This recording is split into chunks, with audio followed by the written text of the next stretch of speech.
Having now reviewed all 24 stories from Jon Pertwee's era as the Doctor, I now find myself ranking my top 10 from the entire thing. Please know that this ranking is as subjective as all rankings, and is based entirely upon my opinion. Your top 10 favorites / best list will likely look different from my own, so if you want to share it down below, I'd be happy to take a look. And so long as we know that this is all in good fun and that we shouldn't take things too seriously, let's get started with my top 10 favorite Pertwee serials.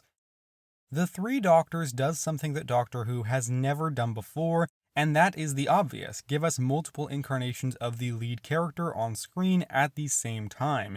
And to be perfectly frank, that is what makes this episode as unique as it is. The rest of this one is good too, otherwise it wouldn't have made this list. But I've got to be honest, seeing Jon Pertwee and Patrick Troughton acting alongside one another was truly a delight. The interactions between all of the main characters are what makes this one what it is, because I just have a blast when I watch The Three Doctors. And while William Hartnell unfortunately wasn't able to have a particularly large role in this thing, it was nice that he was able to be involved in this celebration of the show.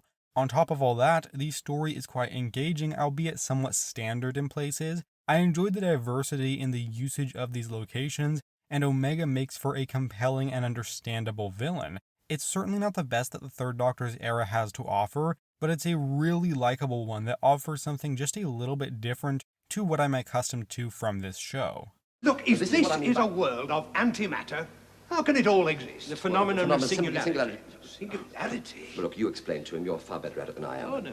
Please, older and wiser heads.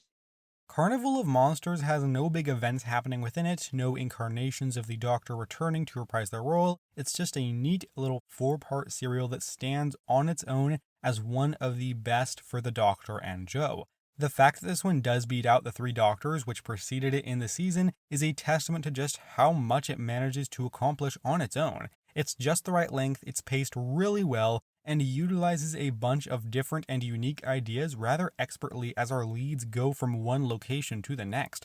You can certainly tell the direction this thing is headed in rather early, but that doesn't take away from just how much of a blast it is to see the Doctor and Jo try to figure out this crazy situation. Not to mention the two of them are just so good together. Season 8 didn't sell me on their dynamic. I quite liked them in Season 9, and in their final season, Katie Manning and Jon Pertwee are at their absolute best, truly marking themselves as one of the all-time great Doctor companion duos. Sure, there are some silly elements within this one, and some quite dated visual effects, as is rather frequently the case for the show, but I took no genuine issue with this, and just enjoyed the story for the delight that it was. Who are these people? Well, don't you know, Andrews? They said they joined the ship at Port Side. Stowaways, eh? Stowaways. Where have you been hiding? You tell him, Uncle. Terror of the Autons was, I believe, the first Third Doctor serial I watched, and it was one of my very first Classic Who stories, and it's always going to have a bit of a special place in my heart. As an introduction to Roger Delgado's incarnation of the Master, it works really well. He has such a great on-screen presence when he's interacting with anybody, but especially when he finally gets to act opposite Jon Pertwee's Doctor. I also think the Autons are used super effectively in here. You definitely want to do something a little bit different from what came in the previous season, and I think they succeeded in that quite well. It certainly doesn't feel as though they are just retelling the same story. They present the Autons in this rather creepy manner, having them show up when you don't expect, and also just using plastic in ways that we hadn't seen before. It made for some creepy moments, as I just said, but I also think this one is just generally a lot of fun. I know I said that about the previous two stories as well, but I think that's just what I really gravitate towards with this era of Doctor Who. The one thing I wish was better is the main Doctor-companion dynamic. They do grow closer together throughout their 3 seasons on the show, but they just don't totally work for me yet. I get what the show is going for, I just don't enjoy the duo as much as in their later appearances. You've come here to kill me, of course. But not without considerable regret. How very comforting. You see, Doctor, you're my intellectual equal. The Sea Devils manages to do several things very well. Firstly, it presents the titular creatures in a unique way that feels somewhat related to the Silurians, but not as though it's a copy and pasting of the exact same plot. And though I enjoy Unit's presence in places, particularly the primary characters that represent the group, it is nice to have an Earthbound story which does not rely on them for assistance, as it helps to make this one feel a little bit more special.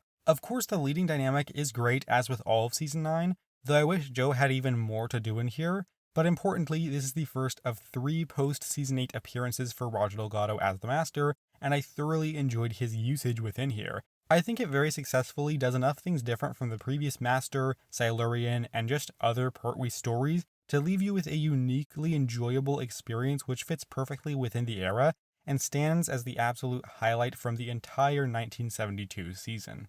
Wait. Do you know who I am? You're the prisoner. I am the Master.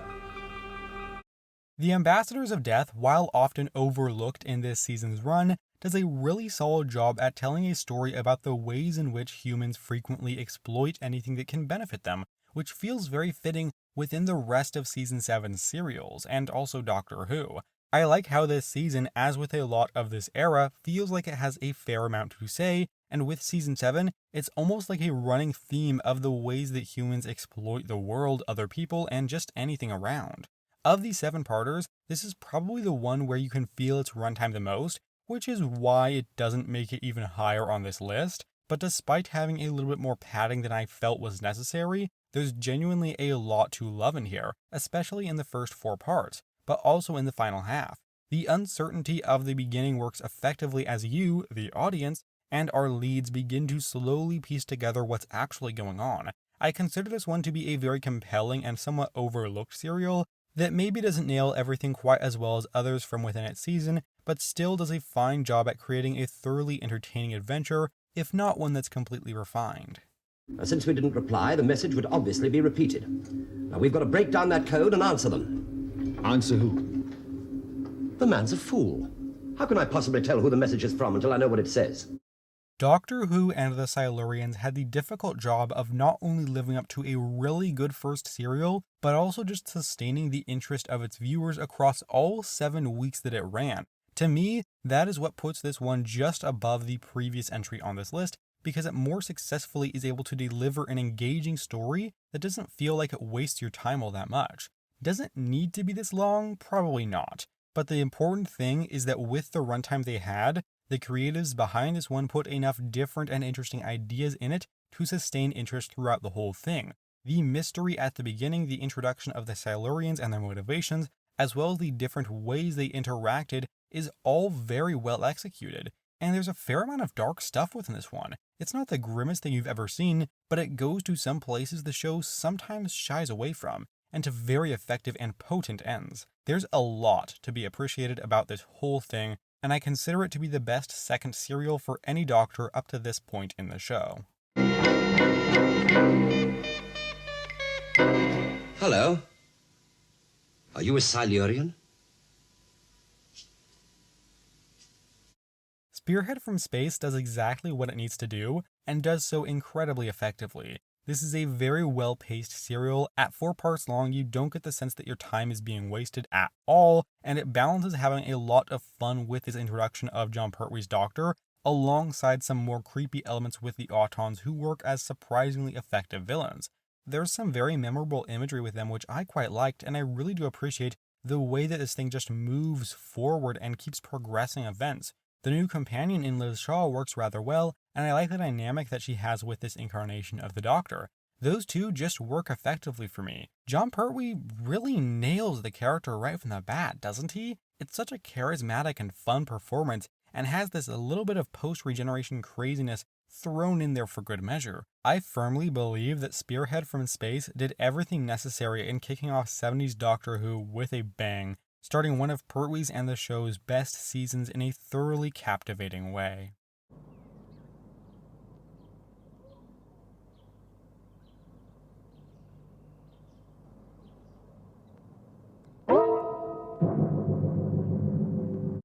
Planet of the Daleks is probably the second most underrated story on this list. I found this one to be an absolute blast and my favorite serial from season 10. Everything with Joe is a ton of fun. I love the creepy and atmospheric nature of this alien and dangerous forest, which I found to be super effective. I appreciate how this one does take elements from Terry Nation's original Dalek story and uses them in different enough ways to the point that I never felt like I was watching a copy and paste version of his previous work. The setting, the supporting characters, the creepiness are incredible leads The use of aliens and all of these different elements just combined together in such a fantastic way so as to create an experience that I was delighted by. And as far as the presentation of the actual Daleks, I thought it was very solid. We see them trying to work out problems and plotting how they can stop our leads, which just shows that while they can be physically challenging as weapons and is just a difficult force to deal with, they can also be mentally challenging as well and smarter than they are shown in other Pertwee serials. I know this one isn't as beloved as other stories from his era, but if you've not had a chance to check this one out, it comes highly recommended from me. Shortly after entering the TARDIS, the Doctor fell into a deep coma.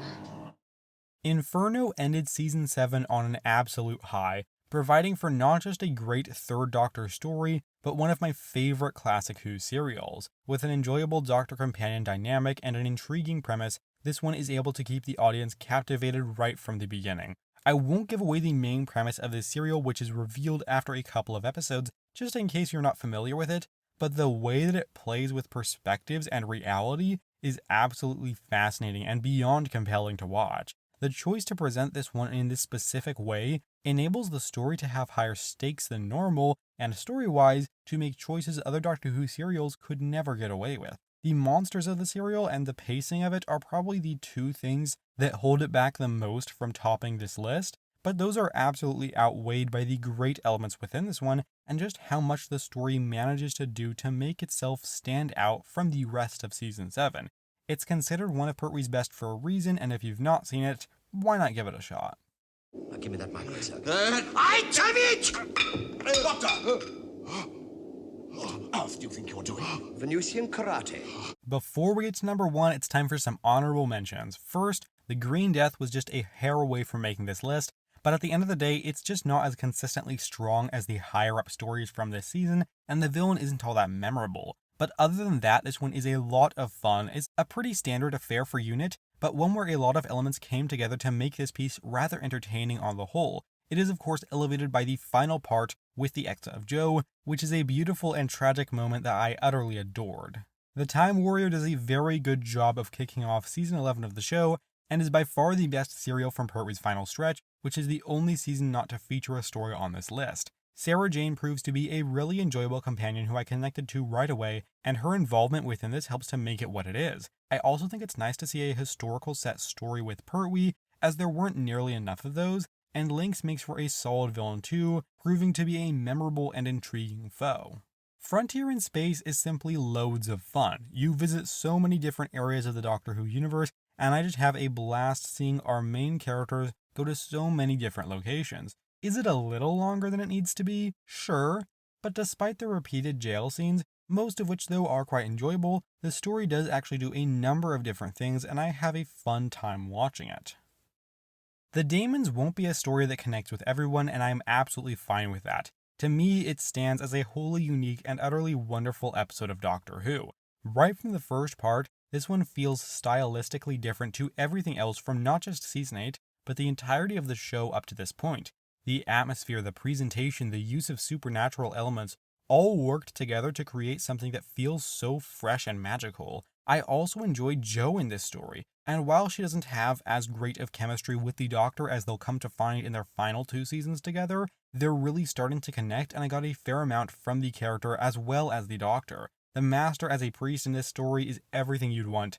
I mean, first of all, it is a great look, but also, how could you not love a story where the Master tries to summon the devil? The Daemons absolutely takes a big swing in its choices to present these supernatural elements in such an accepting way, and if you ask me, it absolutely nails it. I have so much respect for a story that just has so little reservations about being something different to what we've seen before, and the atmosphere and the style of this one just works so well for me. Again, this story won't be for every Doctor Who fan, which is perfectly fine, but for me, it stands as the highlight from this era of the show.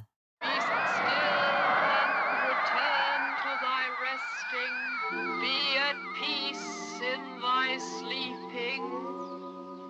And there you have it, my ranking of the top 10 Pertwee stories according to me. What are your favorites from this era? I'd love to know, so feel free to drop them in the comments if you feel like doing so. And this brings us to the final video on Jon Pertwee's era. Moving on next week to Robot, the first story in Tom Baker's era as the Doctor. So I look forward to discussing that with you soon. And I know that every time I finish a Doctor, there are some people that tend to stop watching. And that is perfectly fine. If this is the main reason you were watching the reviews was for Jon Pertwee, I totally understand that. And if this is your final or one of your final videos with me, then I would like to thank you for your time. And if this is your first video that you've watched, then welcome on board. I hope that you stay around. I hope that everybody who wants to will join me for more videos in the future, whether that's Robot next week, or some review or ranking or other video later down the line. But if not, that is totally fine, so long as you know that I appreciate your time here today. And with that said, thank you very much for watching, take care, and have a lovely week.